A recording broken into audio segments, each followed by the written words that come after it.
and welcome to Living Life Simply. In today's video, I wanted to share with you my vegan journey, and today is March 1st of 2021, and back in March of 2016 is when I first went vegan, so I thought it's about time for me to share with you my story.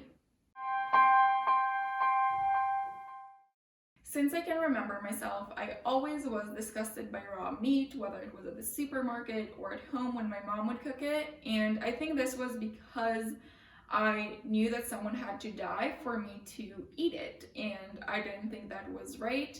And it wasn't because I was an animal lover. I actually was not very fond of animals due to a traumatic event that I had when I was younger with a dog. But even not being an animal lover, I still didn't think it was fair for someone to die for me to have food.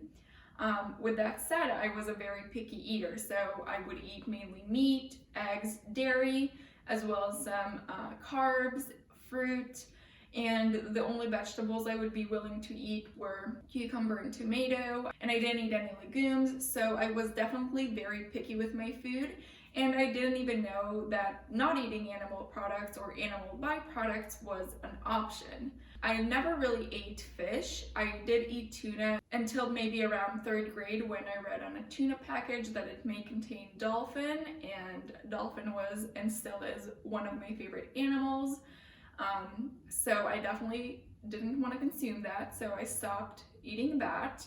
And then in 2009 we were in Spain and we went to a place called Museo del Jamón, which translates to Ham Museum, and it's a restaurant where they serve ham, and the entire ceiling is covered in ham legs, so pig legs.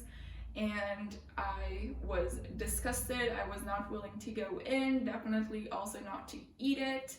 And I think those little steps were the first I took towards where I am today. But the big transformation came in 2013. So in the summer of 2013, I was in Argentina with my family, and we had a lot of asados, which are meat barbecues with our families, and every time I would feel more and more morally wrong eating the meat. So I decided when I came back to the US in September of 2013 to go vegetarian and cut out all meat. I went ahead and introduced more vegetables into my diet, as well as different legumes. Because when I did go vegetarian, I was still super picky, but this definitely was the way to do it healthfully, which was important to me. And then at the end of the school year in 2015, I believe it was around the end of May, a student in my school gave a talk about the dairy industry and the egg industry, and I was surprised to learn how cruel they are to animals as well. So then in fall of 2015, I was studying abroad in Spain, and I wanted to do my own research in factory farming, and I started watching a variety of different YouTube videos, whether it was more like what I eat in a day as a vegan or more activism speeches. And I learned how cruel the dairy and egg industry is. At that point, I wasn't eating too much dairy because of my acne, and I was eating a lot of eggs at that point. I was eating between 1 or 2 eggs a day, even while doing the research.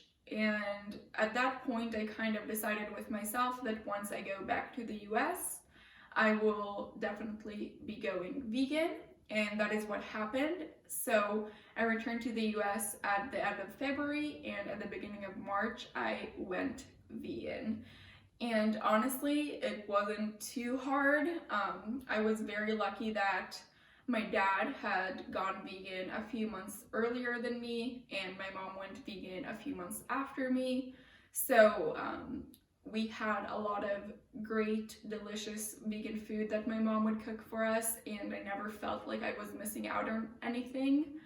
And yeah, I'm very thankful that my mom really allowed it to be a pretty simple transition for me.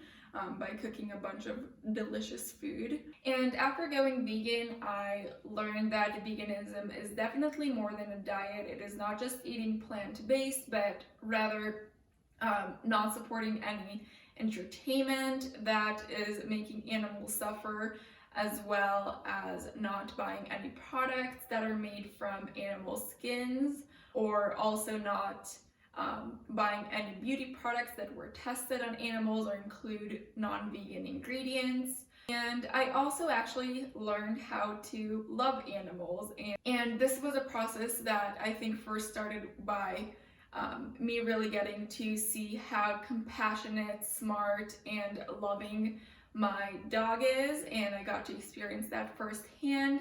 And later on, I also got to become friends with a variety of farm animals in a sanctuary, and seeing this really motivated me to continue living vegan as well as speaking up for those animals.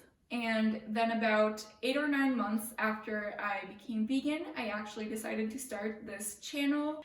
And the goal of this channel has always been to show people a variety of different vegan recipes, as well as how the vegan lifestyle is beneficial. Yeah, my goal was basically to create a channel that will inspire people to live vegan the way I was inspired by a variety of different channels I have found during the time I was researching veganism. So at that time, I was eating vegan and living vegan, but I was not speaking up for the animals, even though that is something that interested me. So I would watch a variety of different speeches, whether it's by Gary Yourofsky or James Aspie or Earthling Ed. I was really inspired by them. I also watched a lot of street activism from that vegan couple, and also Earthling Ed and Joey Carbstrong. And I wanted to be able to also do it at some point. And actually, in 2018, I had the opportunity to give a speech of 30 minutes in Argentina to a small community, but it was still a great opportunity, and I really enjoyed that experience. It was definitely nerve-wracking. And since then, I actually also had the opportunity in a public speaking class at my university to give 2 different talks about veganism as part of our practicing of public speaking. And since then, I haven't really repeated it, and I would like to repeat it in the future if an opportunity came up. And in August of 2019, if you have been here since then, you know I took a gap year from college to travel around the world, and part of my goal was to participate in street activism wherever I could. And I started off actually participating in street activism with that vegan couple in Berlin. So they did a speech on how to do street activism that was definitely very helpful. And then we did a disruption in a supermarket, which was definitely nerve-wracking, but it was a great experience. The following day, we also did a Cube of Truth with Anonymous for the Voiceless in Berlin. And we also did an animal march the day after, so it was a 4-day long activism weekend. That was definitely a great start for me to do street activism. Then the following week, I actually went to London to vegan camp out and got to meet a variety of different vegan activists that have inspired me. So that was amazing. And then I continued doing activism wherever I could. So I also participated in Napoli, Italy in an activism cube. I also participated in Vienna and even in Chiang Mai, Thailand. And since my return to the US, I also joined the local chapter and did a few activism cubes here. I'm very happy to get to know my local vegan activists and continue growing my activism. And yeah, I think that is all that I wanted to share with you today. I will have a new video coming out pretty soon where I share with you 5 lessons that I've learned in these 5 years of living vegan. So if you're not yet subscribed, make sure to subscribe down below so you don't miss that video or any other videos coming soon. And if you enjoyed this video, make sure to like it. It really makes my day and helps me out. Also feel free to share this video, and I also want you to let me know in the comments below what led you to veganism and share your journey down below. I would love to hear it. I will see you very soon with a new video. Bye!